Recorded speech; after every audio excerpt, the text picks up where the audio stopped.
I got so much motherfucking design on right now. Break it down, bring it back, make it clap. I got 3 old thoughts, new block, where that thing. Bitches on my line, and you know. Assalamualaikum warahmatullahi wabarakatuh. Perkenalkan, nama saya Sylvia Iwangga, NIM 2105318 dari program studi pendidikan ekonomi. Nah, di sini Sylvia ingin menjelaskan mengenai pendidikan dan kesehatan dalam pembangunan ekonomi. Yuk silakan saksikan. Pendidikan juga secara tidak langsung mempengaruhi kesehatan melalui pengaruh pendidikan terhadap pendapatan. Nah, anak-anak yang berpendidikan cenderung memperoleh penghasilan yang lebih tinggi di masa dewasa dan oleh karena itu lebih mungkin memiliki uang dan waktu untuk mengunjungi praktisi medis.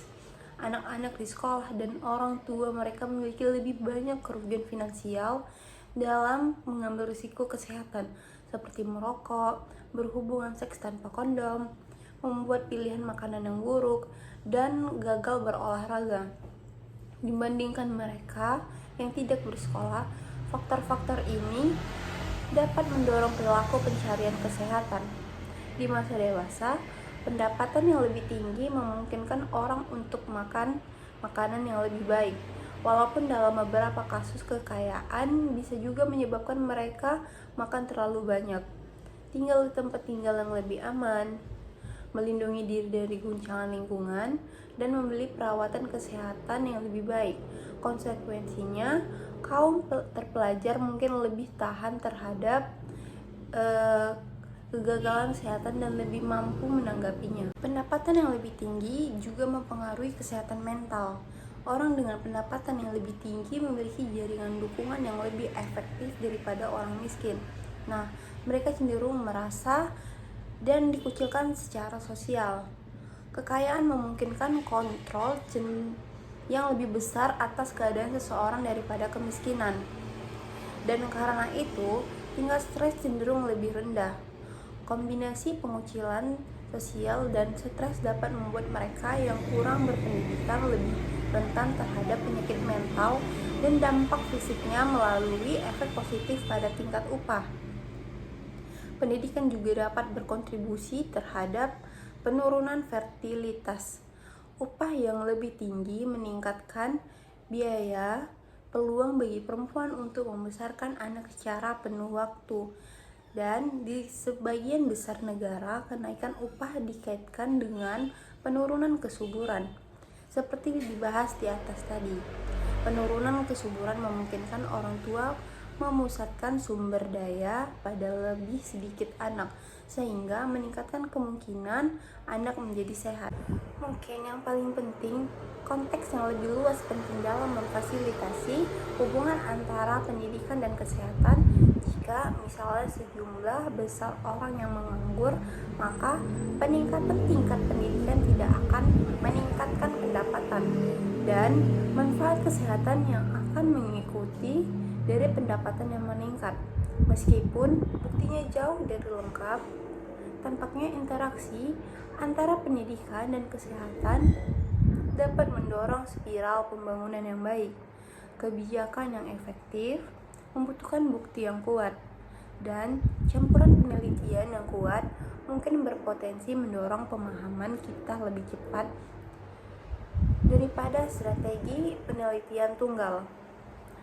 Studi kuantitatif retrospektif dapat memanfaatkan data dalam jumlah besar dan mendapat manfaat dari pengalaman dalam beragam situasi.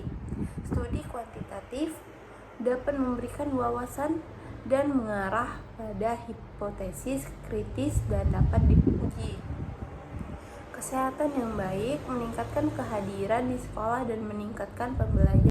Pendidikan yang baik, terutama bagi para ibu, meningkatkan kesehatan anak dan efeknya dapat bertahan hingga dewasa. Kebijakan yang memanfaatkan interaksi antara kesehatan dan pendidikan harus dikembangkan dan dilaksanakan. Mereka juga harus menghindari potensi jebakan. Sebuah studi kasus di Kartanaka, India menemukan bahwa porsi subsidi yang tidak proporsional untuk pendidikan dan kesehatan menguntungkan orang kaya dan relatif sedikit diberikan kepada perempuan. orang di daerah pedesaan atau individu lain dengan tingkat kesehatan dan pendidikan rendah. Karena pertanyaan kunci tetap tidak terjawab, pembuat kebijakan hanya memiliki sedikit bukti untuk merumuskan rencana. Diperlukan lebih banyak penelitian.